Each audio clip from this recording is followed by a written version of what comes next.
The great conflict of the ages is about to intensify. But remember the words of Jesus. In me ye might have peace.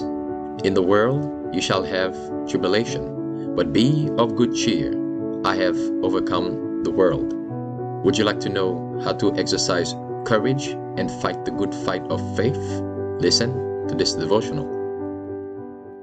Conflict and Courage, a daily devotional by Ellen G. White. No compromise. Them that honour me, I will honour. 1 Samuel 2, verse 30. In the experience of Daniel and his companions, we have an instance of the triumph of principle over temptation to indulge the appetite. It shows us that through religious principle, young men may triumph over the lusts of the flesh and remain true to God's requirements, even though it costs them a great sacrifice. What if Daniel and his companions had made a compromise with those heathen officers and had yielded to the pressure of the occasion by eating and drinking as was customary with the Babylonians? That single instant of departure from principle would have weakened their sense of right and their abhorrence of wrong.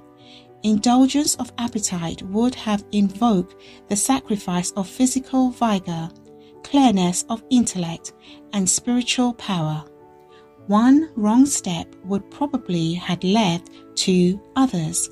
Until their connection with heaven being severed, they would have been swept away by temptation. While Daniel clung to his God with unwavering trust, the spirit of prophetic power came upon him.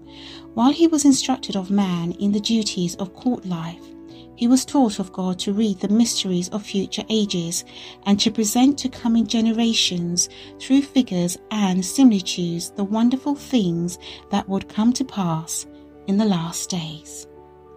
God designed that man should be constantly improving, daily reaching a higher point in the scale of excellence.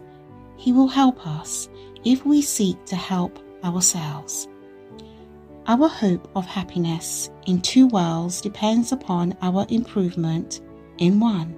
At every point, we should be guarded against the first approach to intemperance. Dear youth, God calls upon you to do a work which through His grace you can do. Show a purity of taste, appetite, and habits that bear comparison to Daniel's. God will reward you with calm nerves, a clear brain, an unimpaired judgment, keen perceptions. The youth of today, whose principles are firm and unwavering, will be blessed with health of body, mind, and soul. This was your daily devotional. Therefore, do not cast away your faith and confidence in Christ, because the promise is it will have great recompense of reward.